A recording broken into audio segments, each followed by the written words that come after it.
রসূল তুমি নবী আকরাম, তোমার কদমে মোর হাজারো সালাম। নবী তোমার কদমে মোর হাজারো সালাম। জোরে বলুন না সুবহানাল্লাহ। নারে তাকবীর, নারে তাকবীর। আখিরি রসূল তুমি নবী আকরাম, তোমার কদমে মোর হাজারো সালাম। নবী তোমার কদমে মোর হাজারো সালাম। বনের হরিণ আসমান জমিন সবাই তোমায় চিনেছে, সবাই তোমায় চিনেছে। ওই আকাশের মেঘমালা ছায়া তোমার করেছে, ছায়া তোমার করেছে। মিশকেরা তোর যার গায়ের ওই ঘাম, মিশকেরা তোর যার গায়ের ওই ঘাম। তোমার কদমে মোর হাজারো সালাম। নবী তোমার কদমে মোর হাজারো সালাম।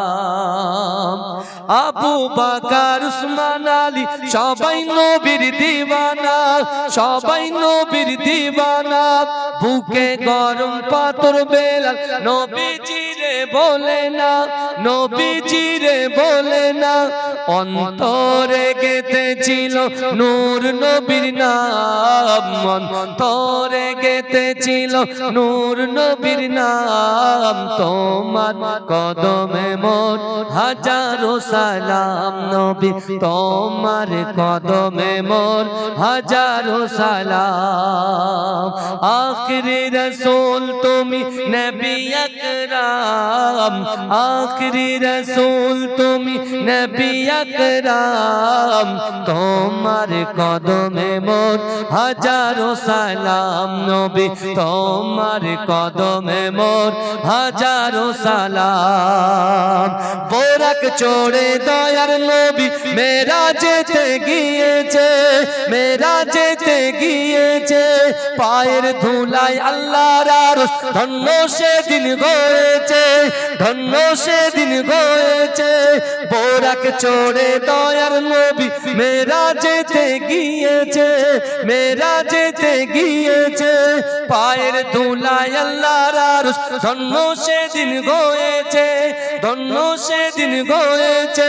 জান্নাতের ঘরে ঘরে নূর নবীর নাম, জান্নাতের রুমে রুমে নূর নবীর নাম। তোমার কদমে মোর হাজারো সালাম। নবী তোমার কদমে মোর হাজারো সালাম। আল্লাহ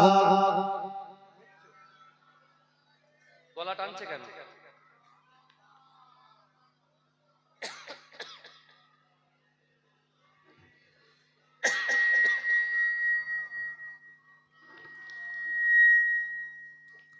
সকলে বলুন সাল্লাল্লাহু আলাইহি ওয়াসাল্লাম। নাহমাদুহু ওয়া নুসাল্লি আলা রাসূলিহিল কারীম, আম্মা বাদ। উপস্থিত আমার সম্মুখে বসে থাকা দিনদার, ইমানদার, আল্লাহওয়ালা, নেককার আমার মুরব্বী বাপেরা, আমার চাচা জানেরা, আমার প্রাণ প্রিয় যুবক ভাইরা, পদ্মার অঞ্চলে ধার্মিকা পর্দা নশিনা আমার আম্মা জান ও বোনেরা, মহাসম্মানিত এ গ্রামের যোগ্য ইমাম সাহেব, মুয়াজ্জিন সাহেব, কমিটি সাহেবান গণেরা, আল্লাহ পাক রব্বুল আলামিনের দরবারে লাখো কোটি শুকরিয়া জ্ঞাপন করি যে আল্লাহ পাক রব্বুল আলামিন আজিকার দিনেতে আমাদের মতো গুনাহগার, খাতাকার, সিয়াকার, নাচিস বান্দা বান্দিগুলোকে কিছু সময় এই জান্নাতের বাগানে কোরআন, হাদিস, ইজমা, কিয়াসের কিছু কথা শোনার এবং বসার তৌফিক এনায়েত করে দিয়েছেন। সকলে উচ্চ আওয়াজে বলুন আলহামদুলিল্লাহ। একটু মহব্বতের সঙ্গে বলেন।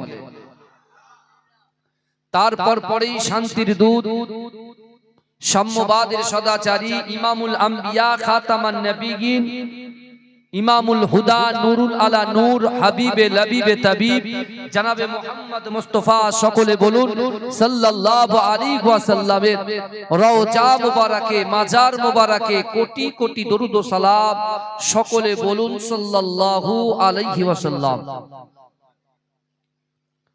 এতক্ষণ ধরে আমার মুজাদ্দেদ জামান আমিরে শরিয়াত আলা হযরত দাদা হুজুর পীর কে রহমাতুল্লাহ আলাইহি বাগানেরই একজন ফুল, বিশেষ করে আমার পীরজাদা সাফিরি সিদ্দিকী ভাইজান হুজুর কেবলা আলোচনা করলেন। আমি এসে শুনছিলাম, খুব সুন্দর আলোচনা করছিলেন, তত্ত্বভিত্তিক আলোচনাও তিনি করেছেন। কিন্তু একটা জিনিস আমাকে আপনাকে আমাদিগকে মনে রাখতে হবে যে মুজাদ্দেদ জামান আমিরে শরিয়াত আলা হযরত দাদা হুজুর পীর কেবলা রহমাতুল্লাহ আলাইহি যখন এই বাংলার জমিনে কোনো মাদ্রাসা ছিল না, কোনো খানকা ছিল না, মক্তব ছিল না,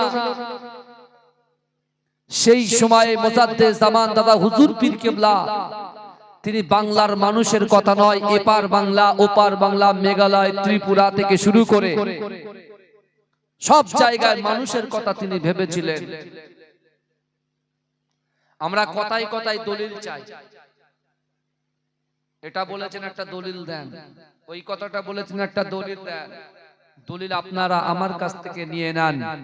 বিশ্বাস করেন মুজাদ্দেদ জামান দাদা হুজুর পীর কেবলা রাহমাতুল্লাহ আলাইহি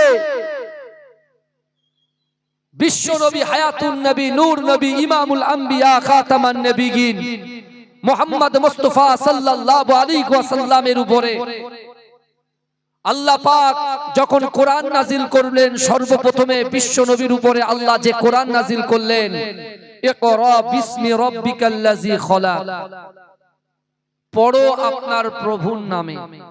কে বলছেন? আল্লাহ দয়ার নবীকে বলছেন। পড়া, এডুকেশন, শিক্ষার শিক্ষা হচ্ছে মানব জাতির মেরুদণ্ড। যে লোক শিক্ষিত ব্যক্তি তাকে পাকড়াও করাটা সহজ ব্যাপার নয়। আর যার ভিতরে শিক্ষা নেই, আদব নেই, নম্রতা নেই, ভদ্রতা নেই, সে কিন্তু এদিক ওদিক করবে, একবার এপার ইসপার আর উসপার, ইসপার আর উসপার। আর যে একজন শিক্ষিত ব্যক্তি হবে, যার এডুকেশন থাকবে, সে কিন্তু 10 বার ভাববে কোনটা ঠিক আর কোনটা ভুল। বিশ্বাস করেন, ভালো করে বোঝেন, বিশ্ব নবী মুস্তাফা সাল্লাল্লাহু আলাইহি ওয়াসাল্লামের উপরে যে আয়াত আল্লাহ নাযিল করেছিলেন, সেই আয়াতকে সামনে রেখে আমার আপনার পীর মুজাদ্দেদ জামান আমিরে শরিয়াত আলা হযরত দাদা হুজুর পীর কেবলা রহমাতুল্লাহ আলাইহি তিনি বুঝেছিলেন যে বাংলার মানুষদের ভিতরে যদি শিক্ষা না থাকে, ইসলামিক শরিয়াত শিক্ষা না থাকে, তাহলে যখন যে কোনো প্রান্তে যখন তখন সে অধঃপতনে যেতে পারে। তাই তিনি চিন্তা করেছিলেন, চিন্তা করে বাংলার জমিনে যখন কোনো মাদ্রাসা ছিল না, মক্তব ছিল না, খানকা ছিল না, এই যুবকেরা ভালো করে বোঝার চেষ্টা করো, আমার আপনার পীর দাদা পীর মুজাদ্দেদ জামান দাদা হুজুর পীর কেবলা তার বাসভবনে একটা মাদ্রাসা দাঁড় করালেন, যে মাদ্রাসাটা আজও বাংলার জমিনে সবথেকে বিখ্যাত মাদ্রাসা, সব থেকে নামি দামি মাদ্রাসা। সেই মাদ্রাসা আজও মাথা উঁচু করে দাঁড়িয়ে আছে, ফুরফুরা ফাতিয়া টাইটেল মাদ্রাসা। জোরে বলুন না সুবহান। এই জন্য বলা যাবে না, সেই মাদ্রাসা থেকে হাজার হাজার ছাত্র পাগড়ি নিচ্ছে, বেরোচ্ছে, দিনের দাওয়াত দিচ্ছে। আজকে আপনি দেখুন না, একদম প্রকাশ্যে ভাবে আমি আপনাদেরকে ছোট ভাই হিসেবে, পীরের আওলাদ হিসেবে আলোচনা করছি। আমার অনেক ভাই না জেনে গুনাহ করে। হক হচ্ছে দুটো। হক কটা? জোরে বলেন। হক হচ্ছে দুটো, একটা হচ্ছে আল্লাহর হক আর একটা হচ্ছে বান্দার হক। ভালো করে বলেন, একটা আল্লাহর হক আর একটা বান্দার হক। আল্লাহর হক কি? আল্লাহ হুকুম করেছে নামাজ পড়ো আল্লাহর জন্য, রোজা রাখো আল্লাহর জন্য, ঈমান আনো আল্লাহর উপরে, রাসূলুল্লাহর উপরে। বোঝা যাচ্ছে? কিন্তু আমার বাবাজিরা, আল্লাহর হক আর বান্দার হক এই পৃথিবীর জমিনে, এই পশ্চিম বাংলার জমিন নয় তথা ভারতবর্ষের জমিনে যে প্রান্ত যে জায়গা থেকে যদি দুনিয়ার কোন মানুষের উপরে আপনি মিথ্যা ইলজাম দেন, আমার মুজাদ্দেদ জামান আমির শরিয়াত আলা হযরত দাদা হুজুর পীর কেবলা তার আওলাদরা যেভাবে দ্বীনের খিদমত করেছে, প্রচার করেছে, যেভাবে তারা মাদ্রাসা, খানকা, মক্তব, ঈদগাহ তৈরি করে দিয়েছে, আজকে যদি তাদের বিরুদ্ধে আমরা সমালোচনা করি, তাদের বিরুদ্ধে যদি আমরা কথা বলি, একটা জিনিস মনে রাখবেন, দুনিয়ায় হয়তো বিচার হতে দেরি হবে, বিচার নাও হতে পারে, কিন্তু আখিরাতে আল্লাহর হাতে যখন তারাজ্জু থাকবে, মিজানের পাল্লা থাকবে, বিশ্বাস করুন যেমন আপনারা মুজাদ্দেদ জামান দাদা হুজুরের জন্য আপনার জান দিতে প্রস্তুত, আমি আপনাদেরকে বলে গেলাম, কাল কিয়ামতের মাঠে, কাল হাসরের মাঠে আপনারা প্রকাশ্যে দেখতে পাবেন কে সঠিক আর কে ভুল। বুঝা যাচ্ছে আমার কথা? কে ঠিক আর কে ভুল আপনারা দেখবেন। আমার মুজাদ্দেদ জামান দাদা হুজুর পীর কেবলা রাহমাতুল্লাহ আলাইহি তিনি বাংলার মানুষকে টুপি পরা শিখিয়েছে, দাড়ি রাখা শিখিয়েছে, পিতামাতার মহব্বত কাকে বলে শিখিয়েছে, স্ত্রী হক কেমন করে আদায় করতে হয় শিখিয়েছে, বাপের হক কেমন আদায় করতে হয় শিখিয়েছে, মায়ের হক কেমন আদায় করতে হয় শিখিয়েছে, হালাল ব্যবসা কেমন করে করতে হয় শিখিয়েছে। এ যুবকেরা বিশ্বাস করো, কত মানুষ তারা ডাকাতি করত, চুরি করত, এ যুবকেরা বিশ্বাস করো খুন করত, এরকম মানুষ এসে মুজাদ্দেদ জামানের সোহবতে বসেছে, তার আওলাদদের সোহবতে বসেছে, আল্লাহর ওলি হয়ে বাড়ি গেছে। জোরে বলে, জোরে বলা যাবে না? আর এখন আমাদের সোহবতে বসছে, শুধু ঝড় উঠছে, এ ওর কাঠি মারছে, ওর কাঠি মারছে, এ জলসা করছে তা এ বিরোধিতা করছে, ও জলসা করছে তা ও বিরোধিতা করছে। কথা ঠিক না ভুল? কিন্তু আমার ভাইরা, আমার অনেক যুবক ভাইদেরকে আমি বলছি, আমি মুজাদ্দেদ জামানকে টেনে আনলাম কেন? তিনি হচ্ছেন আমাদের রাহবার। বুঝতে পারছেন না? পীর মানি তো আমরা নাকি? কথা বলেন, কারা কারা পীর মানি হাত তোলেন, তাকবীর দান, নারে তাকবীর, নারে তাকবীর। অনেকে বলছে পীর মানা বেদাত। এই শুনছেন? পীর মানা বেদাত। আমি বলছি শোনেন ভাই, সূরা ফাতিহা ছাড়া নামাজ হবে? কথা বলে, এই সূরা ফাতিহা ছাড়া নামাজ হবে? সূরা ফাতিহা ছাড়া নামাজ হবে না।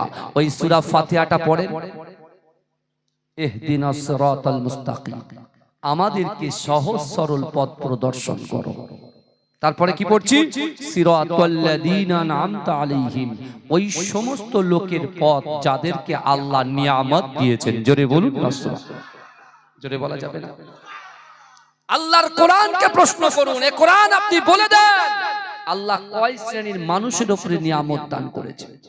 কোরআন বলবে আল্লাযীনা আন'আমাল্লাহু আলাইহিম মিনান নাবিয়্যিনা ওয়াস সিদ্দিকিনা ওয়াস শুহাদা ওয়াস সালিহিন। জোরে বলুন। আল্লাহর কোরআন বলছে চার শ্রেণীর মানুষের উপরে আল্লাহ নিয়ামত দান করেছেন। নবীদের উপরে, সাহাবাদের উপরে, শহীদদের উপরে, আর সত্যবাদী তাদের উপরে। জোরে বলুন। নবীর দরজা বন্ধ, সাহাবার দরজা বন্ধ, শহীদের দরজা বন্ধ, সালিহিন সত্যবাদীর দরজা কিন্তু খোলা আছে। জোরে বলুন না সুবহানাল্লাহ।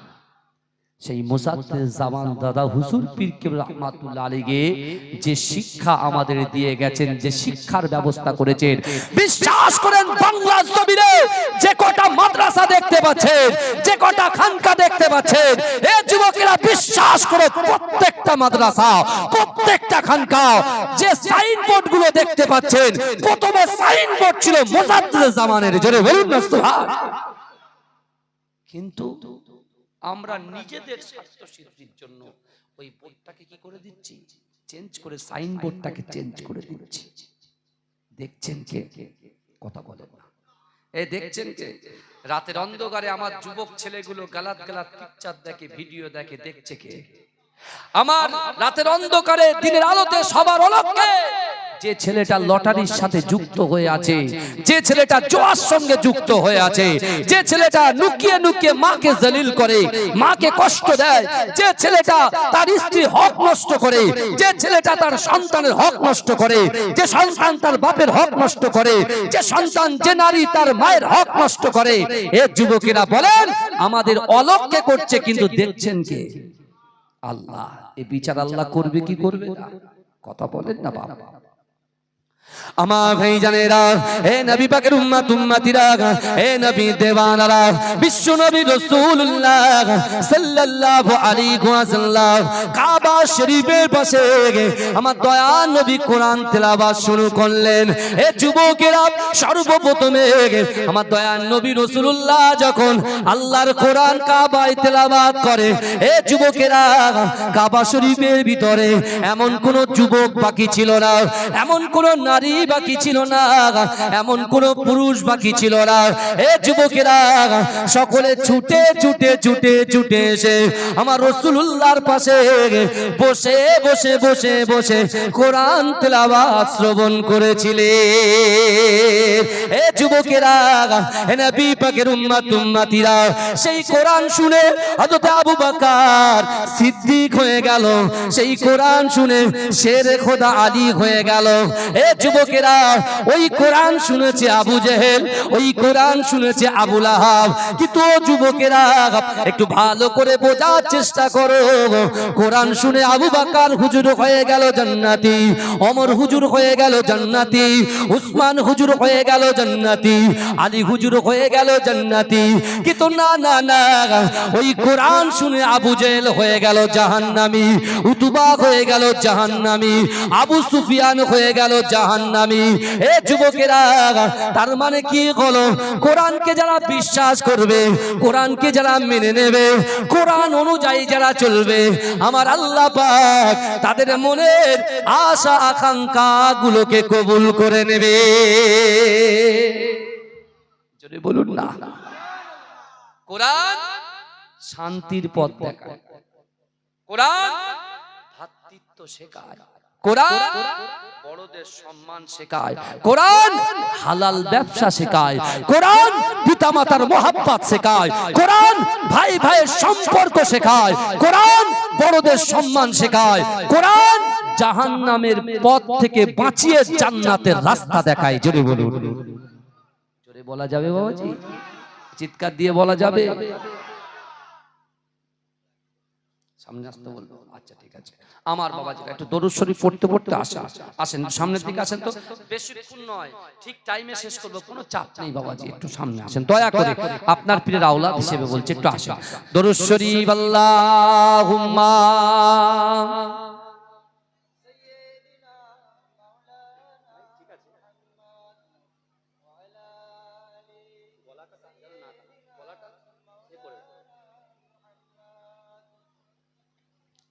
আমার বাবাজিরা ভাইরা,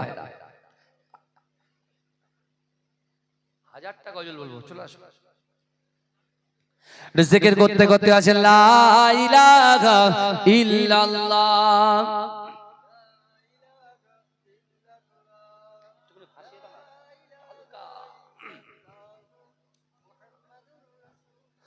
আমার বাবাজিরা ভাইরা, যে কথা আমি আপনাদেরকে বলছিলাম, এই দেখেন আজকে আপনার গ্রামের যুবকগুলো বিগত এই জলসাটাকে সাকসেস করার জন্য তারা বিগত 1 মাস ধরে প্রস্তুতি নিচ্ছে। কথা ঠিক না ভুল? লোকের দাঁড়ে দাঁড়ে যাচ্ছে, হাত পাচ্ছে, সবার ধরছে, একটু হাত পাচ্ছে করে কি করলো? কত সুন্দর সাবিয়ানা প্যান্ডেল তৈরি করলো, দেখে জান্নাতের বাগান তৈরি করলো। আপনাদের কষ্ট হয় বলে চটের ব্যবস্থা করতে, তাই তো? উপরে ঢেকে দিল, ডান দিকে ঢেকে দিল, বাঁ দিকে ঢেকে দিল, পিছনে ঢাকলো, সামনেও ঢেকলো। কথা ঠিক না ভুল? তার মানে কি বলতো? আপনার সুবিধার জন্য, আমার যুবক ভাই নারী পুরুষদের সুবিধার জন্য ঢেকলো, তাই না? কোরআনের সাথে সম্পর্ক করেন, আল্লাহ বলছে বান্দা জানিস আমি আল্লাহ তোকে কতটা ভালোবাসি, কতটা প্যার করি বান্দা, তোমার ধারণা আছে? আমরা বলছি আল্লাহ কি কি করে বুঝবো? আল্লাহ বলছে কোরআনের কাছে যাও, তুমি বুঝে যাবে। মুজাদ্দিদ জামান দাদা হুজুর পীর কেবলা মাদ্রাসার ব্যবস্থা করলেন। এই শুনছেন না? মুফতি আজম নেজলা হুজুর পীর কেবলা রাহমাতুল্লাহ আলাইহির প্রতিষ্ঠিত মাদ্রাসা। এই চলে যান পীরগাছা বড়া থেকে শুরু করে পীরগাছা বড়া গ্রামে, তেতুলিয়া গ্রামে চলে যান। মাথা উঁচু করে দাঁড়িয়ে আছে তেতুলিয়া আবু জাফরিয়া সিদ্দিকিয়া খারিজিয়া মাদ্রাসা। কি কি ক্লাস পড়ানো হয়? একজন আলেম হতে গেলে কি কি ক্লাস পড়তে হয়? আউয়াল, দোম, সুওম, চাহারম।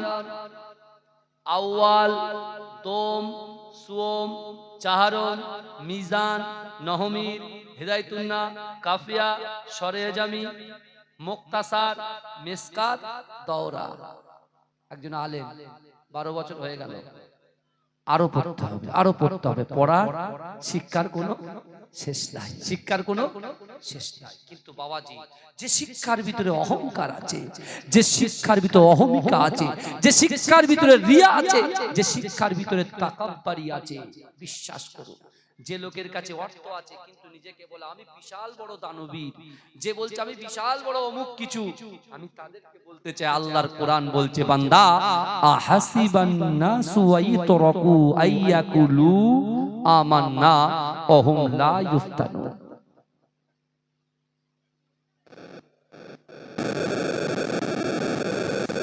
আমার মায়েরা, আমার মা একটু সামনের দিকে আসা, মারা দেখছেন ওরে বাপ রে বাপ, তাহলে কথা তো শুনতে হবে। যদি আমাকে দেখে থাকে তাহলে কথাটা শুনেন। মাজিরাটি হুজুরের আওলাদ বলছে মা একটু সামনে চলে আসেন, আর একটু জিকির করেন লা ইলাহা।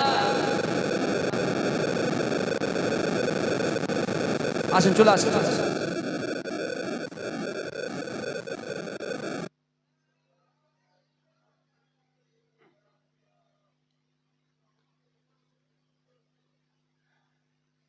আমার বাবাজিরা ভাইরা, যে কথা আমি আপনাদেরকে বলছিলাম, এই শুনছেন তো নাকি বাবাজি? এটা তাকবীর দেন তো দেখি, নারে তাকবীর, নারে তাকবীর, আরো জোরে নারে তাকবীর। হুজুরও গলা ভেঙে বাড়ি যাবে, আপনারা গলা ভেঙে বাড়ি যাবে। আর আমার সাফিরি ভাই আর ডোজ দিচ্ছিল, আমি তো পাশে বসে থাকতে পারছিলাম না, বুঝতে পারছেন না ভাই? সত্যি করে আমাদের কিন্তু ভাবতে হবে, ভাববো, কাউকে ছোট করে নয়, নিজেরা ভাবো, বুঝতে পেরেছেন? আমি হচ্ছি মাজিরাটি হুজুরের আওলাদ, ভালো করে। আমার মায়েদেরকে বলছি কথা কম, একটু কাজে সামনের দিকে চলে আসেন, মা টুকটুক করে এগোন, টুকটুক করে আসেন। আমি গজল বলা হয়ে যাবে, তারপরে টুকটুক করে আসেন। শিশির ভেজা রাতের শেষে ডাকে ভোরের পাখি গে, পূব আকাশে সূর্য ঘেঁষে করে ঝিকিমিকি, বুলবুলিরা মধুর সুরে দরুদ পড়ে গে, বুলবুলিরা মধুর সুরে দরুদ পড়ে গে। বিশ্ব নবী এলো আজি মা আমিনার কোলে,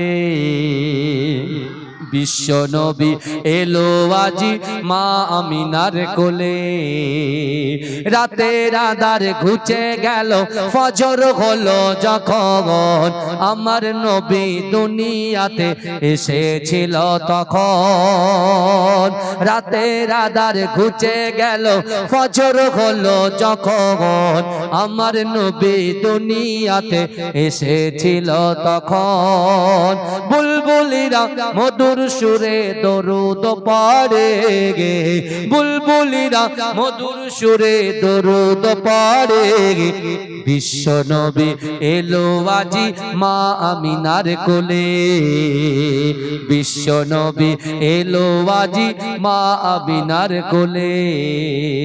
ভোরের আলো উদয় হলো, এলো যে রাসূল, ফারিস্তারা হুরবালারা খুশি গীতে মশগুল বুলবুলিরা মধুর সুরে দরুদ পড়ে বুলবুলিরা মধুর সুরে দরুদ পড়ে বিশ্ব নবী এলো আজি মা আমিনার কোলে বিশ্ব নবী এলো আজি মা আমিনার কোলে আল্লাহুম্মা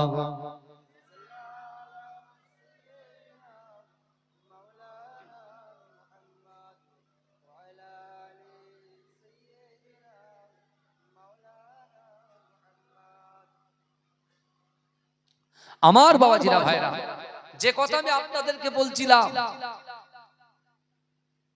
যে যার দিক থেকে অহংকার অহমিকা যে যাকে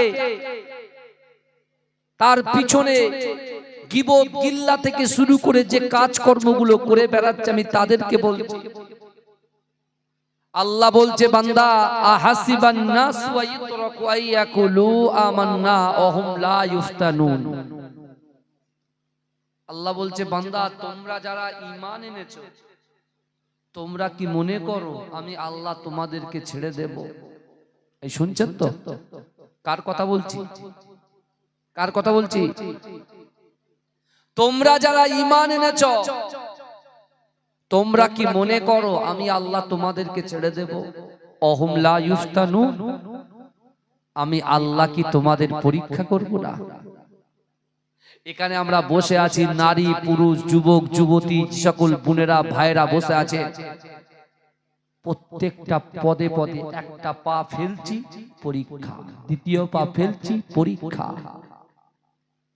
কিন্তু আমার আল্লাহ দয়াবান আল্লাহ বলছে বান্দা শোনো শোনো আমি আল্লাহ তোমাদেরকে এত ভালোবাসি প্যার করি মোহাব্বত করি আর বিশেষ করে তোমার গ্রামের যুবকগুলো যেমন তোমাদের বসতে অসুবিধা হলে তারা চারিদিকে ঘিরে রেখেছে আমি আল্লাহ বলছি ওই কোরআনের স্পষ্ট ভাষায় বিসমিল্লাহির রহমানির রহিম ফাআইনামা তুআল্লু ফাসাম্মা ওয়াজহুল্লাহ আল্লাহ বলছে বান্দা তোমরা যখন ডান দিকে তাকাও ওই ডান দিকে আমি আল্লাহ আছি তোমরা যখন বাঁ দিকে তাকাও ওই বাঁ দিকে আমি আল্লাহ আছি তোমরা যখন সামনে তাকাও সামনেও আমি আল্লাহ আছি তোমরা যখন পিছনে তাকাও পিছনেও আমি আল্লাহ আছি জোরে বলুন না সুবহান আল্লাহ বলছে বান্দা যেদিকেই তাকাও না কেন সেদিকেই তোমার মালিক তোমার খালিক তোমার প্রভু আছে জোরে বলে আমাদের কি আর কোনো টেনশন আছে কথা বলে আল্লাহ বলছে বান্দা বিসমিল্লাহির রহমানির রহিম ওয়া হুয়া মাআকুম আইনামা কুনতুম আল্লাহ বলছে বান্দা তোমরা যেখানে আমি আল্লাহ সেখানে জোরে বলবেন না জোরে বলবেন না কিন্তু আমার চণ্ডীপুরের ভাইরা তো ব্যবসা করে ব্যবসায় কেন বরকত হয় না আমার চণ্ডীপুরের ভাইরা তো নামাজ কালাম রোজা সবকিছু করে কিন্তু কেন তাদের বাড়িতে অশান্তি হয় আমার চণ্ডীপুরের ভাইদের মনের ভিতরে কেন তাদের কষ্ট বেদনা কেন তাদের দিলটা হাহাকার হয়ে যায় এই কারণ খুঁজবেন না আপনি কথা বলেন না পারিবারিক সমস্যা অর্থনৈতিক সমস্যা শারীরিক সমস্যা ইত্যাদি ইত্যাদি যে সমস্যার মধ্যে আমরা পড়ে আছি বাপ তার কারণটা কি সাহাবারা 4 দিন 10 দিন 20 দিন ক্ষুধার্ত তারা মসজিদে নববীতে আসতো রাসূলুল্লাহকে দেখতো আল্লাহ তাদের ক্ষুধা নিবারণ করে দিত জোরে বলেন কারণ তাদের ভিতরে ছিল রাসূলুল্লাহর মুহাব্বত মুখে না কলবি মুহাব্বত অন্তরের মুহাব্বত এ যুবকেরা বিশ্বাস করে আজকে আমি আপনাদেরকে বলতে চাই প্রমাণ দিয়ে দলিল দিয়ে বলে যাব আজকে এই চণ্ডীপুরে যুবকেরা মায়েরা আমার ভাইরা আপনারা যদি 3টে আমলের সঙ্গে যুক্ত হতে পারেন 3টে আমলকে যদি মান্যতা দিতে পারেন 3টে আমলকে যদি নিজের জিন্দেগি জীবনে এই আমল নিয়ে চলতে পারেন আল্লাহ পাক আমার দয়ার নবীকে ওয়াদা করে বলেছে হাবিব আপনি জবান দিয়ে যে কথা বলেন আসমানের উপরে আমি আল্লাহ ওই কথাটাকে কবুল করে নিই অর্থাৎ যারা এই তিনটা আমল মেনে চলবে, আমি বলছি সেই উম্মত উম্মতি সেই বান্দা বান্দির জীবনের তার দ্বারাই যেটা অসম্ভব, অসম্ভব জিনিসকে আমি আল্লাহ সম্ভব করে দেব। জোরে বলবেন না। শর্ত কি? শর্ত হচ্ছে ওয়াত্তাকুল্লাহ, আল্লাহর ভয়। আপনি ভয় করবেন, আমি ভয় করব, আল্লাহ আমাদের অসম্ভব জিনিসকে সম্ভব করে দেবে। জোরে বলে। এখানে অনেক ভাই বসে আছেন তারা ব্যবসার সাথে যুক্ত, কিন্তু ব্যবসায় যেরকম ব্যবসাদার হওয়া দরকার সাকসেস হয়। অনেক মেধা সম্পন্ন ছেলেরা এখানে বসে আছে, যতটা পড়াশোনা করে ততটা হাফ ভুলে যায়। বুঝতে পারছেন কারণগুলো? শুনে দ্বিতীয় নম্বর কথা, রাসূলুল্লাহর মুহাব্বত যদি আমাদের কলিজার ভিতরে থাকে, আল্লাহ বলছে বান্দা তোমাদের অসম্ভবকে আমি আল্লাহ সম্ভব করে দেব। যদি বলবেন না। তৃতীয় নম্বর, কোরআনের ভিতরে এসেছে আকিমুস সালাত, আকিমুস সালাত, আকিমুস সালাত, নামাজ নামাজ নামাজ। আল্লাহ বলছে বান্দা তুই নামাজ পড়বি, তোর অসম্ভবকে আমি আল্লাহ সম্ভব করে দেব। যদি বলবেন না। তাহলে এই তারাই জানতে পারলাম আল্লাহর কোরআনে আয়াত দিয়ে রাসূল বুঝিয়েছেন। এক নম্বর আয়াত, বিসমিল্লাহির রহমানির রহিম, ইয়া আইয়ুহাল্লাযীনা আমানুত্তাকুল্লাহ ওয়া কুনু মা'আস সাদিকিন। দ্বিতীয় নম্বর আয়াত, কুল ইন কুনতুম তুহিব্বুনাল্লাহা ফাত্তাবিউনি ইউহিব্বুকুমুল্লাহ। আর তৃতীয় নম্বর আয়াত, আকিমুস সালাত, আকিমুস সালাত, আকিমুস সালাত। অর্থাৎ রাসূল প্রমাণ দিয়ে গেলেন, এক হচ্ছে আল্লাহর ভয়, দুই রাসূলুল্লাহর মুহাব্বত, আর তিন হচ্ছে নামাজের পাটি যার ভিতরে থাকবে তার অসম্ভবকে আল্লাহ সম্ভব করে দেবে। এজন্য বলা যাবে। কিন্তু আল্লাহ বলেছে বান্দা আমি যে বলেছি অহুম লা ইফতানুন, আমি আল্লাহ পরীক্ষা করব। এই যুবকেরা আল্লাহ পাক একজন ইমানদার ব্যক্তিকে পাঁচটা বিষয়ের ভিতরে যে কোনো একটা বিষয়ে পরীক্ষা করবে। এই শুনছেন? আল্লাহ একটা ইমানদার ব্যক্তিকে যে কোনো পাঁচটা বিষয়ের ভিতরে একটা পরীক্ষা করবে। আল্লাহ পাক ইমানদার ব্যক্তির ভয় দিয়ে পরীক্ষা করবে, তার কলিজার ভিতরে ভয় দিয়ে দেবে। এই শুনছেন? ভয় আমরা কাকে করব? কথা বলেন। দুনিয়ার কোন নেতাকে করব, এমপি কে করব, এমএলএ কে করব? এই যুবকেরা বিশ্বাস করেন যে আল্লাহ আমাদের দৈনন্দিন খাবার, যে আল্লাহ আমাদের দৈনন্দিন রিজিক দেন, সেই আল্লাহকে ভয় করতে হবে। জোরে বলেন। যতই যাই আসুক না কেন, বিশ্ব নবী যখন কোরআন কাবা শরীফে পড়ছেন, এই শুনছেন, রাসূলুল্লাহ দাদুর পরে রাসূলুল্লাহ চাচা আবু তালেবের কাছে আবু জেহেল আবু লাহাব গিয়ে বলছে, শোনো আবু তালেব, তোমার ভাইপোকে সামলাও, তোমার ভাতিজাকে সামলাও। বলছে কেন? বলছে যেভাবে সে দিন প্রচার করছে, কোরআন প্রচার করছে, আমাদের বাপ দাদা ধর্মকে অসম্মান করছে, আপনি যদি ঠিকঠাক ভাবে তাকে শুধরাতে না পারেন তাহলে আমরা কিন্তু বুঝে নেব, দেখে নেব। এই শুনছেন? বিশ্বনবী রাসূলুল্লাহ দিন প্রচার করে বাড়িতে ঢুকেছেন, আবু তালেব ভাতিজাকে আমার রাসূলুল্লাহকে ডেকেছেন, ডেকে বলছে কি ব্যাপার, কি শুরু করেছো তুমি? বলছে শোনেন, দিন হচ্ছে ইসলাম ধর্ম, পৃথিবীর জমিনে সবচাইতে মনোনীত ধর্ম হচ্ছে ইসলাম, আর ইসলাম মানে শান্তি। আজকে মানুষের ভিতরে অত্যাচার, লাঞ্ছিত, বঞ্চিত, অপমানিত, পদদলিত মানুষকে টেনে এনে যারা পড়বে কালমা লা ইলাহা ইল্লাল্লাহ মুহাম্মাদুর রাসূলুল্লাহ, আমি রাসূল বলছি কাল কিয়ামতের মাঠেতে তাদেরকে সাফাত করে দেওয়ার জান্নাত পর্যন্ত পৌঁছে দেব। জোরে বলুন। চাচা ওই যে লোকগুলো দেখতে পাচ্ছেন সব জাহান্নামী, সব জাহান্নামী। আমি ওদেরকে কি করছি? কলেমার দাওয়াত দিচ্ছি, কোরআনের আয়াতগুলো পড়ে পড়ে শোনাচ্ছি। কোন নারীর গর্ভে থেকে যদি কন্যা সন্তান জন্মাতো, ওই কন্যা সন্তানকে ডাইরেক্ট জ্যান্ত কবর দিয়ে দিত। বলেন কোন ধর্মে আছে এটা? আমাদের ইসলাম ধর্মে আছে না? কিন্তু বিশ্ব নবী সেটাকে আটকালেন। মা বাপকে কষ্ট দেওয়া থেকে শুরু করে নানান রকম কুসংস্কারে লিপ্ত হয়ে রাসূল তাদেরকে আটকাচ্ছেন না। সেই সময় আবু জেহেল আবু লাহাব বিরোধিতা করছেন। আমার ভাই জানেরা, হে নবী পাকের উম্মত উম্মতিরা, হে নবী দেবানারা, বিশ্ব নবী রাসূলুল্লাহ সাল্লাল্লাহু আলাইহি ওয়াসাল্লাম সাহাবাদেরকে বলেছিলেন, হে আমার সাহাবারা, আমি রাসূলুল্লাহ তোমাদেরকে জানিয়ে দিলাম আমার আল্লাহ পাক রব্বুল আলামিন পাঁচটা বিষয়ের ভিতরে যে কোনো একটা বিষয়ে আল্লাহ তার বান্দাকে পরীক্ষা করবে, আর ওই বান্দা যদি পরীক্ষায় উত্তীর্ণ হয়ে যায়, আমি রাসূলুল্লাহর ওসিলায় আল্লাহ পাক আটটা জান্নাত সৃষ্টি করেছে। ওই আটটা জান্নাতের ভিতরে সবচাইতে বড় জান্নাত জান্নাতুল ফেরদাউসটা আমার আল্লাহ পাক আমার উম্মত উম্মতিদের আমলনামায় লিপিবদ্ধ করে দেবে। উত্তীর্ণ হতে হবে। আমার বাবাজিরা, হযরতে আমিরুল মুমিনিন হযরত ওমর ফারুক রাদিয়াল্লাহু তাআলা আনহু জামানায় রোম সম্রাটের সাথে, বুঝলেন, রোম সম্রাটের সঙ্গে একটা যুদ্ধ সংগঠিত হয়েছিল। শুনছেন? তা আমরা যখন যুদ্ধে প্রস্তুতি নেই, কোন মানুষকে দেখার চিন্তা করি, তখন কি করি বলেন তো? মানুষকে টেস্ট করি, কি আছে না আছে পরীক্ষা করি। রোম সম্রাট চিন্তা করছে জীবনে মুসলমানদের সাথে প্রথম যুদ্ধ হবে। অন্য অন্য ধর্মের সঙ্গে যুদ্ধ হয়েছে, কিন্তু মুসলমান ধর্মের লোকের সঙ্গে তো যুদ্ধ হয়নি।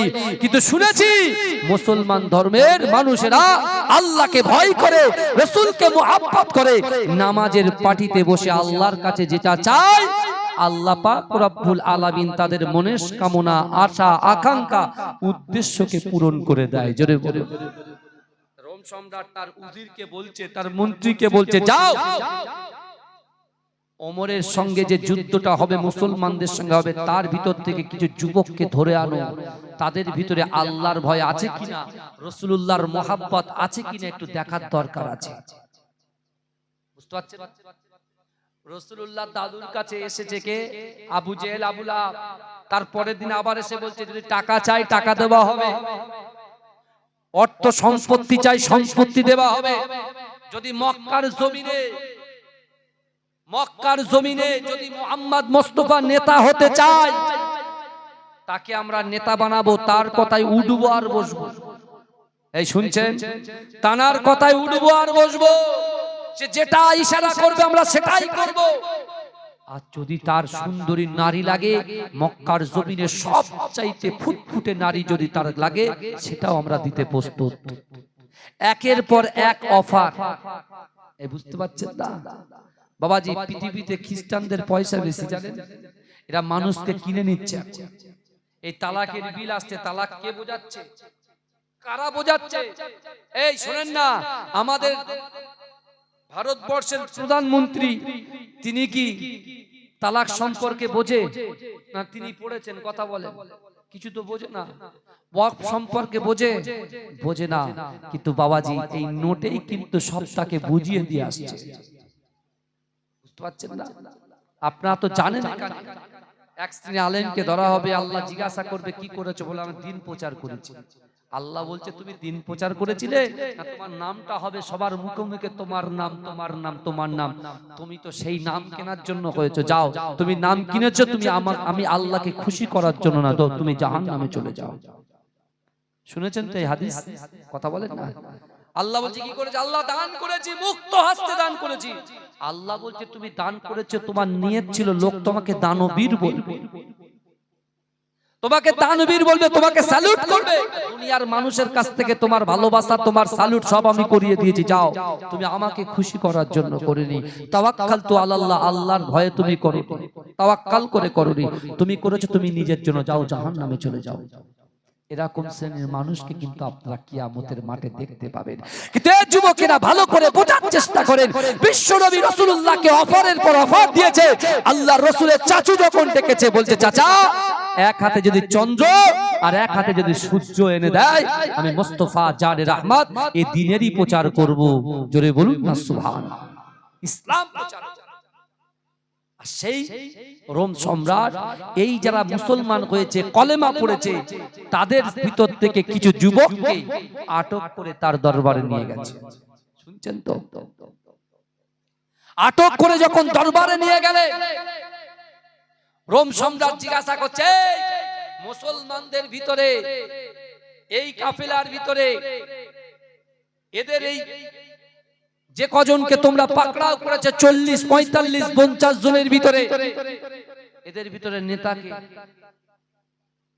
ভালো করে বুঝবেন। যে বাদশা লোককে তার মাথা থেকে, তার বডি থেকে মাথা আলাদা করে দেয়, কি বুঝলেন, উত্তপ্ত তেলের ভিতরে, ফুটফুটে তেলের ভিতরে ফেলে মেরে দেয়, অত্যাচার করে, বুকের উপরে পাথর চাপা দিয়ে দেয়, কুয়ার ভিতরে ফেলে দেয়, উত্তপ্ত আগুনের ভিতরে পুড়িয়ে দেয়, জ্বালিয়ে দেয়, এরকম একটা বাদশার সামনে ওই সকল মুসলমান যুবকদেরকে দাঁড় করিয়ে দিয়ে এই বাদশা জিজ্ঞাসা করছে, তোমাদের 40-50 জনের কাফেলার ভিতরে নেতাকে?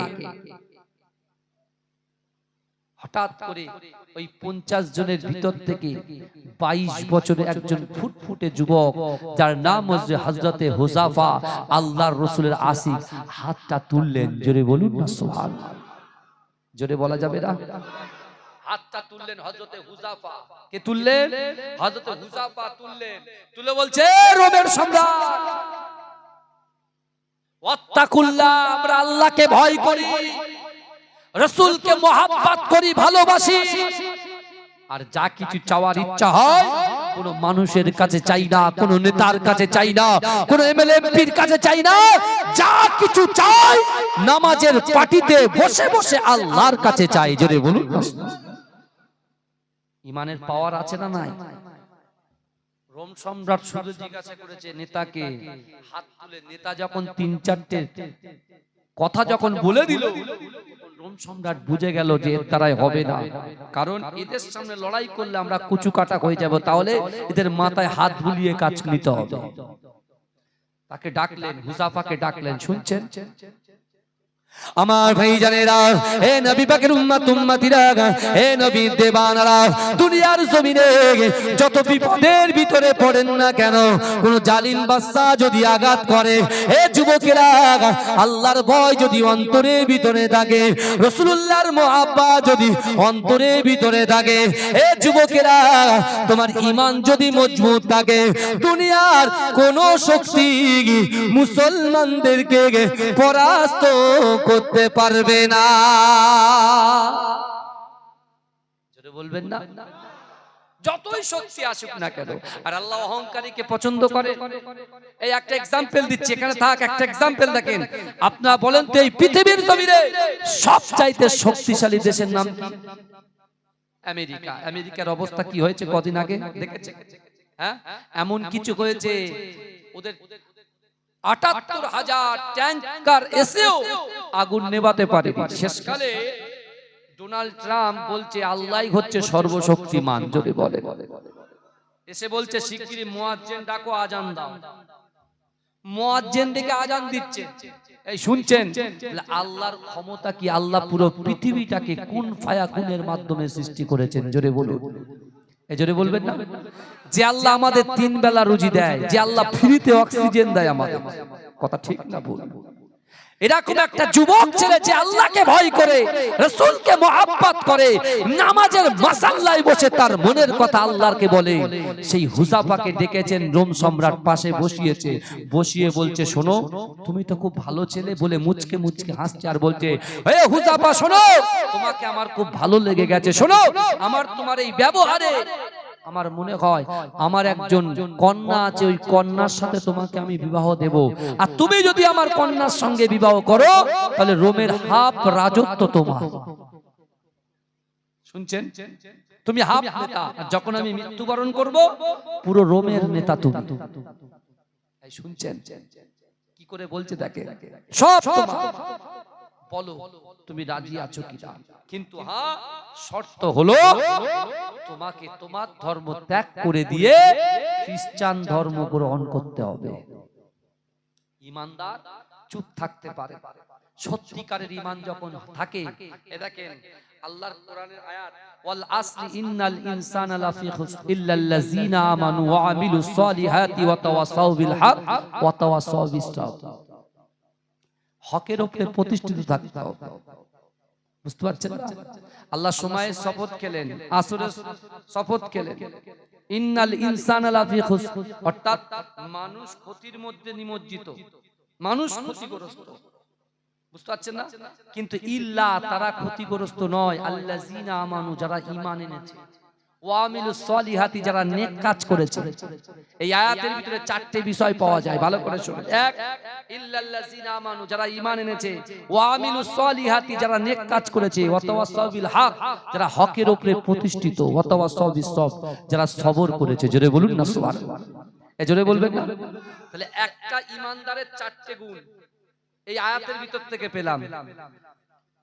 ঈমান আনতে হবে, সৎ কাজ করতে হবে। শুনছেন তো নাকি?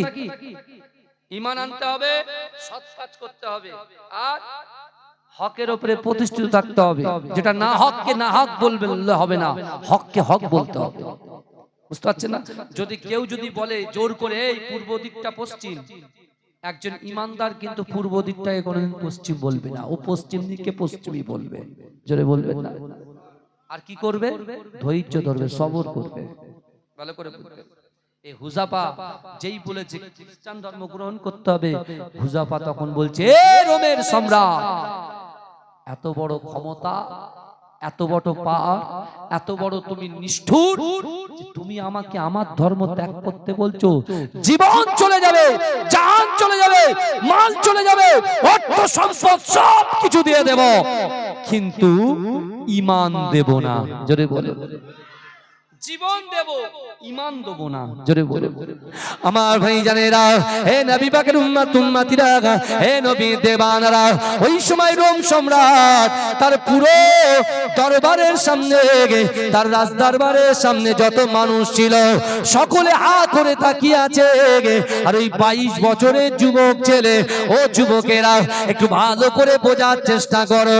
ওই 22 বছরের যুবক ছেলে হযরত হুযাফা, আল্লাহর রাসূলের আশিক, আল্লাহর রাসূলের মুহাব্বতে পাগল, আল্লাহর রাসূলের দিওয়ানা, সে তখন মুখ ফুটিয়ে বলেছিল, না না না, তোমার এই সকল ধন সম্পত্তি আমি লাথি মারি, না না না, জীবন দিতে রাজি আছি কিন্তু ঈমান দিতে রাজি নয়। জোরে বলুন। সব করতে রাজি কিন্তু ঈমান দিচ্ছি না, যা ইচ্ছা করে নাও। আমার ভাই জানেরা, হে নবী পাকের উম্মত উম্মতিরা, হে নবী দেবানারা, সারা ভরা মানুষের সামনে রোম সম্রাটের এত অপমান সহ্য করতে পারল না। হে যুবকেরা, সাথে সাথে তার প্রজাদেরকে বলল, যাও যাও যাও, এই 40 জনের ভিতর থেকে এই 40 জনকে আলাদা করে একটা জায়গায় বন্দী করে দাও। আর এই যুবককে হুযাফাকে এমন একটা ঘরের মধ্যে রাখো, সে যখন দাঁড়াতে না পারে, বসতে না পারে, খেতে না পারে, শুতে না পারে। না না না, আমি দেখতে চাই এরা রোম সম্রাটকে ভয় করে না, তার কাছে বশ্যতা স্বীকার করে না, তার জীবন দিয়ে সে আল্লাহর দ্বীনের উপরে অটল থাকে। আমি দেখতে চাই কত বড়, কতটা ওর বুকের পাওয়ার, কতটা ওর কলিজা। আমি রোম সম্রাটের সঙ্গে ও এত বাজে ব্যবহার করেছে, দুর্ব্যবহার করেছে, আজকে আমার দরবারের সামনে, অর্থাৎ আমার রাজ্যের সামনে, আমার রাজত্বের সামনে, আমার সিংহাসনের সামনে কেউ আমাকে বেউজ্জতি করতে পারেনি। আর আজকে আমাকে এত বড় বেউজ্জতি লোকের সমাজে, আমি এর বদলা নিয়েই ছাড়ব। 22 বছরের হুযাফাকে এমন একটা ঘরে রাখলো বাবাজি, 7 ঘন্টা 10 ঘন্টা 12 ঘন্টা যদি পানি না খান গলা শুকিয়ে যায় কি যায় না? কথা বলেন না। এমন একটা ঘরে আটকে রেখেছে যে ঘরটা না সে দাঁড়াতে পারে, না সে বসতে পারে, না সে ডান দিকে ঘুরতে পারে, না সে বাঁ দিকে ঘুরতে পারে। আস্তে আস্তে আস্তে আস্তে তার শরীরের ভিতরে যখন কষ্ট মেহসুস হচ্ছে, সে তখন কি করছে? আল্লাহ বলছে, বান্দা ফাজকুরুনি আযকুরকুম, বান্দা তোমরা আমাকে স্মরণ করো, আমি আল্লাহ তোমাদেরকে স্মরণ করব। জোরে বলবেন না? হুযাফা কি করছেন? জিকির করতে শুরু করেছেন। জোরে বলে। এই আয়াতের বহু ব্যাখ্যা আছে, মানে আছে বাবাজি। কোরআন শরীফে এক একটা তাফসীর আছে, এক একটা তাফসীরে এক এক রকম ভাবে ব্যাখ্যা আছে, আলোচনা আছে। কি বুঝলি?